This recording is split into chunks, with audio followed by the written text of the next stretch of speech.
From the dawn of civilization, conflict has been a constant, but victory has never been just about brute force. It's about strategy, about outthinking your opponent before the first blow is ever struck. Today, we're journeying back in time to uncover the genius of ancient military minds, exploring the timeless strategies that shaped empires and continue to influence our world in unexpected ways. From the quiet wisdom of a Chinese general to the thunderous charge of the Mongol cavalry, these are the secrets of ancient warfare. Let's start with a name that has echoed through millennia: Sun Tzu. His work, The Art of War, isn't just a book. It's a complete philosophy of conflict. Written over 2,500 years ago in ancient China, its principles are so profound that they're still studied today in military academies, business schools, and even sports teams. Sun Tzu's core message is that the supreme art of war is to subdue the enemy without fighting. He saw battle as a last resort, a failure of strategy.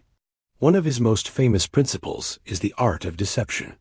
All warfare is based on deception, he wrote. This means appearing weak when you are strong, and strong when you are weak. If your enemy is superior, evade him. If he is angry, irritate him. If you are equal, you can fight. But the ultimate goal is to create illusions, to make your opponent misjudge your intentions and capabilities. Imagine an army setting up countless campfires at night to exaggerate its numbers, causing the enemy to retreat without a single fight. That's Sun Tzu in action. It's about winning the mental game before the physical one even begins. Another key tenet is knowing yourself and knowing your enemy. Sun Tzu famously said, "If you know the enemy and know yourself, you need not fear the result of 100 battles." This isn't just about knowing how many soldiers the other side has. It's about understanding their commander's personality, the morale of their troops, the terrain they're fighting on, and their supply lines. At the same time, you must have a crystal clear understanding of your own strengths and weaknesses. This complete situational awareness allows a commander to choose battles they can win and avoid those they can't. It's calculated, precise, and deadly effective. Finally, Sun Tzu stressed the importance of avoiding prolonged conflict. He recognized that long wars drain a state's resources, exhaust its people, and break the morale of its army. There is no instance of a country having benefited from prolonged warfare, he stated. Victory should be swift and decisive. The goal is to achieve your objective quickly and efficiently, minimizing losses on both sides and preserving your strength.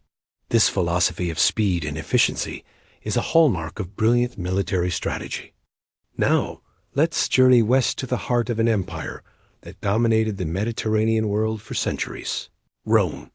While Sun Tzu gave us the philosophy, the Romans gave us the machine. The Roman legion was one of the most disciplined, organized, and effective fighting forces in history. Their success wasn't just due to their iconic armor and swords, but to their unparalleled tactical formations and engineering prowess. The backbone of the Roman army was the legionary, a professional soldier trained to a razor's edge. At the heart of their battlefield tactics was the maniple system, later evolving into the cohort system. This structure allowed for incredible flexibility. The army was arranged in a checkerboard formation called the triplex aces, or triple line. The first line, the hastati, were the younger, less experienced troops. Behind them were the principes, soldiers in their prime, and in the rear were the triarii, the hardened veterans. Here's how it worked. The hastati would engage the enemy first. If they started to falter, they could fall back through the gaps in the line behind them. The fresh, well-rested principes would then move forward to take their place. This created a seamless wave system, constantly presenting a fresh line of rested soldiers to an already tiring enemy. If even the principes were pushed back, the triarii, kneeling in reserve, would rise as a solid wall of spears, a final, unbreakable line. This system was a meat grinder, designed to wear down and demoralize any opponent. But the Romans weren't just fighters. They were master engineers. An army marches on its stomach, as the saying goes, and the Romans took this to heart. Wherever a legion went, it built. They constructed fortified camps every single night, complete with ditches and palisades. These camps were so standardized that a soldier from any legion could find his way around any camp in the empire. They built roads that allowed for rapid troop movement and supply logistics. Roads so well made that some still exist today. They built bridges, aqueducts, and siege engines. This ability to manipulate the environment and create secure bases of operation anywhere they went gave them a massive strategic advantage.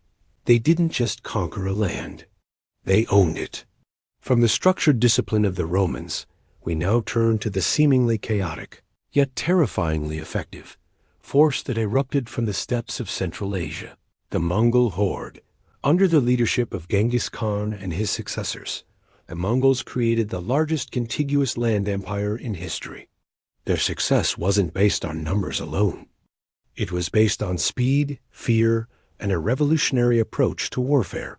The cornerstone of Mongol strategy was mobility. The Mongol warrior was a master horseman, trained from childhood to ride and shoot a bow from the saddle. Their armies were composed almost entirely of cavalry, specifically horse archers. This gave them an unmatched level of strategic and tactical mobility. They could cover vast distances at incredible speeds, living off the land and their herds. On the battlefield, they were a nightmare to face. They would use feigned retreats, a tactic called the Parthian shot, where they would pretend to flee, only to turn in their saddles and unleash a volley of arrows on their pursuing, disorganized enemy. They would swarm, harass, and surround their opponents, avoiding direct melee combat until the enemy was weakened, exhausted, and utterly demoralized. Psychological warfare was another terrifying weapon in their arsenal. The Mongols cultivated a reputation for utter ruthlessness. Before besieging a city, they would often offer a choice: surrender and be spared, or resist and be annihilated. If a city resisted, the Mongols would make an example of it. They would massacre the population, leaving only a few survivors to spread tales of the horror they had witnessed. This terror was a strategic tool. The fear of the Mongol horde often traveled faster than the horde itself, causing other cities to surrender without a fight. It was a brutal but incredibly effective way to break an enemy's will to resist. And while they were masters of open field battle, the Mongols were also surprisingly adept at siegecraft. When they encountered a fortified city, they didn't just give up. They were masters of adaptation. They would capture engineers from the lands they conquered, particularly from China and Persia, and force them to build sophisticated siege engines like catapults, trebuchets, and battering rams. They would even use captured populations as human shields or force them to fill moats.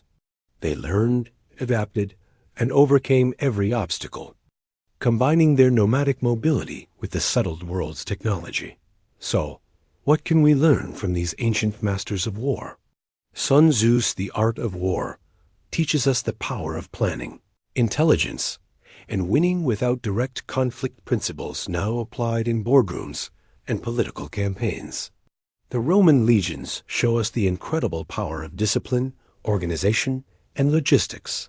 Their focus on training, flexibility, and engineering is a blueprint for any large-scale, successful operation. And the Mongols demonstrate the advantage of speed, adaptability, and psychological influence. Their ability to disrupt established norms and turn their unique strengths into a decisive edge is a lesson in asymmetrical strategy. These ancient strategies, born on dusty battlefields thousands of years ago, are not just historical curiosities. They reveal fundamental truths about competition, conflict, and human nature itself. They teach us that true strength lies not just in power, but in the intelligent application of that power. They remind us that the mind is the most potent weapon of all. Thank you so much for joining me on this journey through ancient military history. If you enjoyed this, please like this video and subscribe to the channel for more explorations into the past. Let me know in the comments which ancient strategy you find most fascinating. Until next time, stay curious.